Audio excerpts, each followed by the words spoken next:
കർണാടകയിലും പുതുച്ചേരിയിലും മഹാരാഷ്ട്രയിലും പച്ചക്കൊടി പാറിച്ച ബി.ജെ.പിയുടെ ഓപ്പറേഷൻ താമര വീണ്ടും രംഗത്ത്. ഇക്കുറി കന്നഡ മണ്ണിലാണ് ബി.ജെ.പി വീണ്ടും രാഷ്ട്രീയ കുതിര കച്ചവട നീക്കത്തിനൊരുങ്ങുന്നത്. കൂറുമാറുന്ന കോൺഗ്രസ് എം.എൽ.എമാർക്ക് 100 കോടി രൂപയാണ് നിലവിലെ വാഗ്ദാനം. കോൺഗ്രസിന്റെ മാണ്ഡ്യയിലെ എം.എൽ.എ രവികുമാർ ഗൌഡയാണ് ബി.ജെ.പിയുടെ അണിയറ നീക്കം പരസ്യമാക്കിയത്. കോൺഗ്രസ് എം.എൽ.എമാരെ പണം നൽകി ബി.ജെ.പി പാളയത്തിലെത്തിക്കാൻ രഹസ്യ നീക്കം നടക്കുന്നുണ്ട്. കർണാടകത്തിൽ നിന്നുള്ള ബി.ജെ.പി നേതാവും 3 കേന്ദ്രമന്ത്രിമാരുമാണ് കർണാടക സർക്കാരിനെ വീഴ്ത്താൻ ശ്രമിക്കുന്നതെന്നാണ് രവികുമാർ ഗൌഡ പറയുന്നത്. 100 കോടി രൂപയാണ് ഓഫർ എന്നാണ് ഗൌഡ വെളിപ്പെടുത്തിയത്. ഒരാൾ വിളിച്ച് പണം നൽകാൻ തയ്യാറാണെന്നും 50 കോൺഗ്രസ് എം.എൽ.എമാരെയാണ് ഉദ്ദേശിക്കുന്നതെന്നും പറഞ്ഞു. എന്നാൽ പണം കയ്യിൽ തന്നെ ഇരിക്കട്ടെ എന്നാണ് മറുപടി കൊടുത്തതെന്ന് ഗൌഡ പറയുന്നു. വിളിച്ചയാളുടെ ഫോൺ സംഭാഷണം റെക്കോർഡ് ചെയ്തിട്ടുണ്ട്. എൻഫോഴ്സ്മെന്റ് ഡയറക്ടറേറ്റിനും CBIക്കും കൈമാറും. തെളിവുകൾ പിന്നീട് പുറത്തുവിടുമെന്നും എം.എൽ.എ പറഞ്ഞു. കഴിഞ്ഞ വർഷം ഒരു എം.എൽ.എക്ക് 50 കോടിയാണ് ബി.ജെ.പി വാഗ്ദാനം ചെയ്തിരുന്നത്.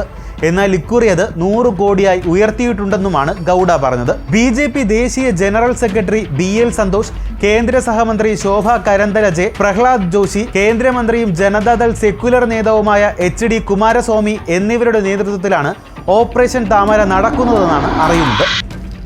ഓപ്പറേഷൻ കമല എന്ന പേരിലാണ് എം.എൽ.എമാരെ ചാക്കിട്ട് പിടിക്കാൻ നീക്കം നടക്കുന്നത്. സിദ്ധരാമയ്യ സർക്കാരിനെ അസ്ഥിരപ്പെടുത്താനുള്ള ശ്രമം 4 സംഘത്തിന്റെ നേതൃത്വത്തിൽ ഏറെ നാളായി നടന്നു വരുന്നതായും വെളിപ്പെടുത്തലുണ്ട്. കഴിഞ്ഞ ഒക്ടോബറിലും ബി.ജെ.പി ഓപ്പറേഷൻ താമരയ്ക്ക് ശ്രമിക്കുന്നുണ്ടെന്ന് ആരോപിച്ച് ഗൌഡ രംഗത്ത് വന്നിരുന്നു. ബി.ജെ.പിയിലേക്ക് മാറാൻ 50 കോടി വാഗ്ദാനമുണ്ട്. 4 നിയമസഭാ അംഗങ്ങളെയാണ് ബി.ജെ.പി ബന്ധപ്പെട്ടത്. തെളിവ് കൈവശമുണ്ടെന്നും അന്ന് അദ്ദേഹം പറഞ്ഞിരുന്നു. കന്നഡ നിയമസഭാ തിരഞ്ഞെടുപ്പിൽ ബി.ജെ.പി സഖ്യത്തെ ഞെട്ടിച്ച് 224 സീറ്റുകളിൽ 136 എം.എൽ.എമാരുടെ പിന്തുണയോടെയാണ് സിദ്ധരാമയ്യ സർക്കാർ അധികാരത്തിൽ വന്നത്. അന്നു മുതൽ കോൺഗ്രസ് സർക്കാരിനെ അസ്ഥിരപ്പെടുത്താൻ ബി.ജെ.പിയും സഖ്യകക്ഷികളും ശ്രമം നടത്തി വരികയാണ്. എന്നാൽ ബി.ജെ.പിയുടെ കൗശലം വിജയം കാണാൻ പോകുന്നില്ലെന്നാണ് കോൺഗ്രസിന്റെ പ്രതികരണം. 2019 അവസാനമായി ബി.ജെ.പി ഓപ്പറേഷൻ കമല കർണാടകയിൽ നടത്തിയത്. അന്ന്, അതായത് 2019 ജൂലൈയിൽ 14 കോൺഗ്രസ് എം.എൽ.എമാരും 3 JDS എം.എൽ.എമാരും ഉൾപ്പെടെ 17 പേർ രാജിവെച്ചിരുന്നു. ഇതോടെ കർണാടകയിലെ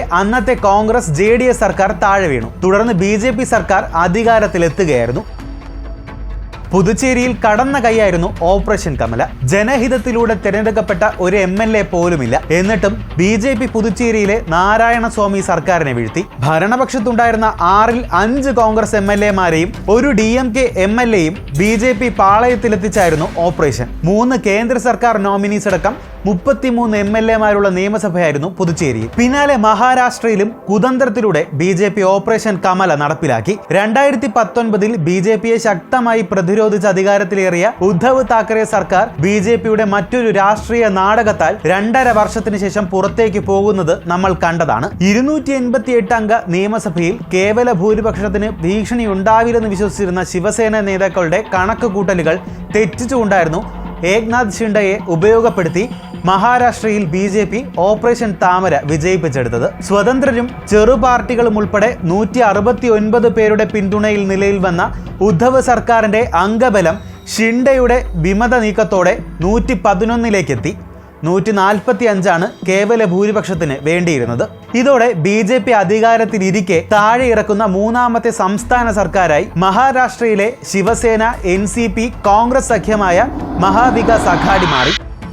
ഇക്കൊല്ലം ഡൽഹിയിലും ഓപ്പറേഷൻ താമര നടപ്പിലാക്കാൻ ബി.ജെ.പി ശ്രമിച്ചിരുന്നു. 7 എം.എൽ.എമാർക്ക് ബി.ജെ.പി വിലയിട്ടത് 175 കോടി രൂപയെന്നാണ് ആം ആദ്മി ആരോപിച്ചത്. മഹാരാഷ്ട്ര, ഗോവ, കർണാടക, അരുണാചൽ പ്രദേശ്, മധ്യപ്രദേശ് തുടങ്ങിയവയിലെല്ലാം ബി.ജെ.പി ഓപ്പറേഷൻ താമര പയറ്റിയിരുന്നു.